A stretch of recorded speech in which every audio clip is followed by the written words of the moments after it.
All right, it's the end of the week. Volatility plagued Dalal Street this week. The markets ended the week very mixed, largely flat, you'd have to say. The sensex ended lower, the nifty ended flat, while the mid-caps outperformed, gaining over 2%. Hello and welcome to the Editor's Roundtable. Today we put the spotlight on new age tech companies that had a smooth run this week.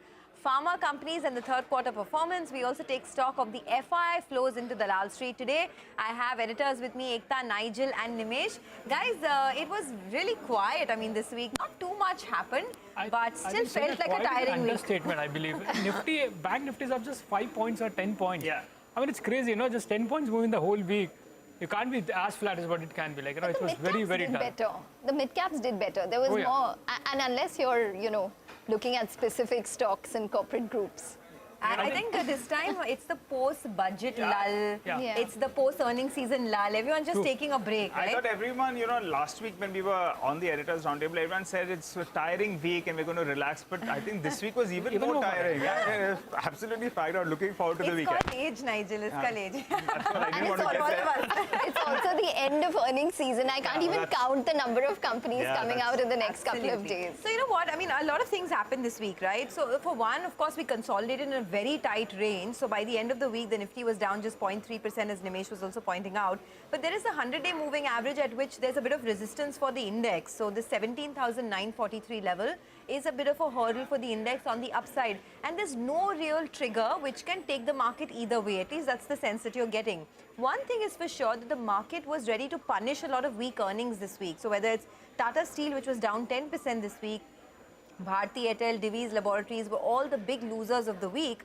And the Adani Group stocks, of course, they were in the news for all the right and wrong reasons. But by the end of the week, there was a bit of a recovery in the stock. So Adani Ports was up 17% this week. Adani Enterprises was up 17% as well. So these were the big highlights. But, you get a sense that there's no real trigger for the market which can take it out of the range. True. Largely, we're stuck in that band. That's right, Jana. And actually, a lot of people expected earnings will be a big trigger, but that's turned out to be a very mixed reaction, so to speak, across the board, whether it's banks, pharma, financials. It's been like a very mixed reaction as far as the earnings are concerned. From a market point of view this week, we all spoke about being a flattish market, Nifty, Bank Nifty, all were pretty much flat. The big talking point was the Adani saga, and it continues to boil down. We saw the MSCI reaction coming in on Thursday night. We reacted on Friday morning today. And as we speak, there is a further news about Moody's downgrading some of the Adani Group stocks. So that, I guess, that's been a big center point and a big talking point as well among a lot of the investors as well. As I said, earnings to the reaction to earnings were quite mixed. The other important point to track would be the FI activity. That's to some extent a bit positive for us because there is no big selling coming in from the larger FIs. Though there is no big buying coming in, but the selling intensity has definitely lowered in this week. That's the overall feedback. I guess from a Q point of view, both the rate action, both globally and locally, will be very important. A lot of economists were expecting that this will be the fag end of the rate hike. But after the hawkish stance by the RBI this week, looks like April could be another rate hike in India as well. And that could be the trend in global markets as well. So I think rates will be very important to track going forward. But the good part from this week was, despite all the noise about Adani Group, the FIs have done slightly buyers or at least less selling from the FIs in this week. Well, Nimesh, Ekta as well as Sonia, it was like a test match. You play for 5 days and you don't score anything much because at what you started the week, you ended the week as well. But it was a far better week, and I'll tell you why. Because the Indian markets, after being slow starters, at the start of 2023, well, we were relative outperformers for the week, and that was good news because if you compare the Indian markets' performance, compare it with what the developed markets did, or even compare it with a couple of those Asian markets, well, we were relatively better or we were more or less in line. Remember, year to date, we are still underperformers, and portfolios felt good. Because the mid-cap and the small-cap indices, they were up between 1.5% to around 2% also. That's why portfolios did well. But we've been talking about the FI flows, and the outflows have cooled down a little bit. So that's encouraging, actually. But in the past month, that's for January, we have the data that's come out on NSDL, and they net sold close to $3.5 billion. And out of the 14 big sectors, 10 out of the 14, well, there were outflows. Which sectors saw the maximum outflows? Well, banks, obviously, they came in for a harder knock. Oil and gas as well as FMCG, the outflow numbers up for you on the screen. But there are some select sectors that actually saw inflows, even in a month where the FIs did sell. whether it was metals, cements, as well as autos. So make a quick point on metals. One observation is that for the past month, well, the inflows are more than $500 million. That's the best that we saw all the way since April 2022. In terms of other sectors that are getting a good amount of inflows, and there were some sectors like cement as well as pharma, well, they have seen inflows for 7 straight months in January 2023 itself, and that's between $1 billion to around $1.5 billion. So that as well is positive. And finally, capital goods. For the last many months, close to around 8 months, I think we had positive inflows. Well, they took a bit of a break in the month of January. So that's really the broad flow picture. The FI sold less, and I think the bulls will be quite happy looking at that. But let's see whether or not that can turn around to some extent. Sonia.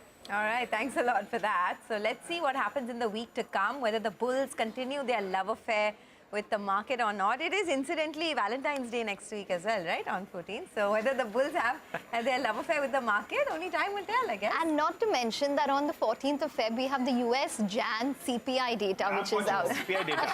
The CPI data is So something. let's see whether that romance is going to continue or not.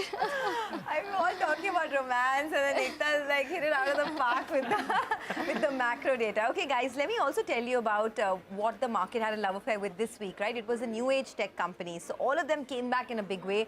Paytm was the biggest mover this week, up 26%. PB Fintech was up 21%. Zomato was up 10%, and Nykaa as well was up 10%. In case you missed the key headlines, Paytm was really the one that rose to a 4-month high in terms of a stock performance. There was a double upgrade that came in from Macquarie on the back of good set of numbers. The payment volumes for Paytm went up 44% year on year. The number of loans were up about 103%. For Zomato, although the stock moved, the numbers were not that good. It still reported a net loss of 346 crores versus a loss of 250 crores quarter on quarter. So on the bottom line, the losses have actually gone up. It's the food delivery business that improved for Zomato, so that was a good thing. And the gross order value saw a very small growth of just about 1%. But what are brokerages saying now? Citi actually has cut their target price on Zomato to 76 from 85, and Goldman Sachs says that there is near-term potential pressure that they're expecting on profitability because of the launch of Zomato Gold as well as the dark store expansion. But on Paytm, you have a lot of positive views coming through. Macquarie says there's a very visible change in the approach of the management to deliver profits. They say they're positively surprised on the distribution of the financial services, and Goldman Sachs says that profitability is 3 quarters ahead of the guidance. So perhaps, that could mean maybe Paytm could see more of an upside in the weeks to come. The next stock to watch is Nykaa. It reports its numbers on Monday. So in terms of new age tech companies, that of course will be the place to watch. I think, Sonia, with the new age companies, the other thing is the flow of supply coming in, whether it's Nykaa, whether it's going to be, we saw what happened in Paytm. There was a large block. Of course, the details will be out post-market status, so that's something to track. But that's a pain point. While the earnings have improved, but there is a constant supply of paper coming in from the larger FIs, and that's putting some bit of pressure on those new age companies, so to speak. The other big thing that we're tracking is, will the FIs warm up to the Indian summer? That's the big question that I'm asking a lot of investors who've come down to India for the India conferences. This week there were 4 large conferences: Citi, Edelweiss, which is now Nuvama. They had a conference. JM Finance had a BFSI conference, and Axis had a tech conference. The tech conference was very interesting. Just 20 companies, but unlisted, listed, both were participating. So the big, the big taking point or the big takeaway for me was one. In fact, I was fortunate today to speak to Bill Kennedy. He's the largest, one of the large FI investor into India. Been investing for more than 30 years. And, is like managing more than $10 billion globally as well. His big 2 bets for the last 25 years, HDFC and HDFC Bank. He's been holding for 25 years now. That's the kind of wealth he's created in those 2 stocks. And his big takeaway was, he's seeing a lot of opportunities in India, and he believes this could be India's decade. That's a big statement coming in from someone like Bill Kennedy, who's been watching India for so long. I spoke to a lot of companies as well as, FIs who participate in the conference. There are 4 or 5 big themes. One, what about the rural recovery? Is that going to be, that's going to be key for a lot of stocks, right? So that is something which was well debated. The other was the public capex picking up. That's going to be very critical ahead of the full election next year. So that's going to be very important. The China, of course, the China plus one opportunities which is coming for a lot of these companies in India, and the digitalization theme which you spoke about as well. So these were the 4 big themes which were talked about. I think, a lot of global investors are looking out for bottom-up opportunities in India now. Though India outperformed whole of last year, again, the big change for attitude for India is the fact that India was always considered as a beta market.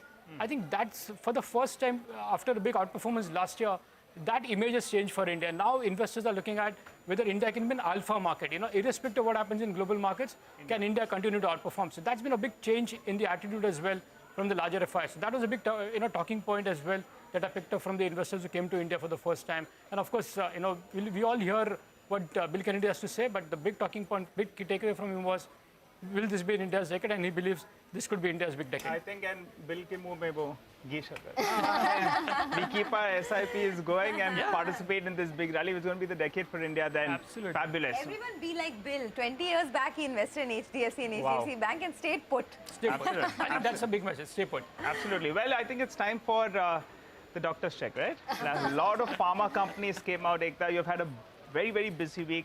Run us through some of the key talking points. I'm only watching one sector, which is within the pharmaceutical space. That's the CDMO space, which is basically contract drug manufacturing. And that's basically for intermediates, drugs for big pharma companies, biotech, generic pharmas. That's what CDMO companies do. Now, which are these companies that I'm talking about? Divi's Labs, Gland Pharma, Loris Labs, Piramal Pharma, all of these companies released numbers just in the past couple of weeks, last 2 weeks odd. A couple of key takeaways because all of them disappointed with numbers, and I'll come to that. Now remember that all of them have different models when it comes to CDMO, but there were a couple of common takeaways. For example, there is price pressure in one of their key markets, which is basically the US. There is delayed decision making by bigger pharma companies at this point in time. There is some delayed payments that a couple of these companies are facing at this point, and there is a loss of key opportunities. Now we're talking about Molnupiravir, which was a big opportunity for Divi's Labs, or Paxlovid. Both of these are COVID-19 drugs by Merck and Pfizer respectively. Paxlovid for Loris Labs. So there has been a loss in opportunity as well. And there is an overall increase in raw material as well as input costs. Numbers have been impacted. Divi's Labs, it came in at a margin at a historical low. Gland Pharma, core markets, which is 70% of their business, was down 11%. Loris Labs, the CDMO business was fine this quarter, but the street is anticipating it'll probably see a tough FY24 because of a high base of FY23. Piramal Pharma, the big disappointment. Margins at 5.1%, loss at around 90 odd crores. Stocks have corrected from their 52-week highs. Divi's is down 39%, Gland is down over 60%, Loris is down around 45%, Piramal Pharma is down over 50%. And valuations, as you can see on the screen soon enough, is that they've also halved quite significantly for all of these CDMO companies. Is there any optimism? Yes, maybe. Challenges are probably likely to persist for the next 6 odd months, but there is structural demand in place at this point in time. If they get past that, there are also individual issues that companies have to solve. For example, Piramal Pharma has issues with regards to net debt, which is at over 4,000 odd crores. And Gland Pharma, there's always speculation with regards to the promoter and what their plans would be on the long term. So these are a couple of larger issues to watch out within the entire CDMO space in pharmaceuticals. Okay, Ekta, thanks a lot for that. Well, let's slip into a quick break. On the other side of the break, we have a guest joining us. Pramod Gubbi of Masterless Investment Managers will join in to help us prep for the week to come. Stay tuned.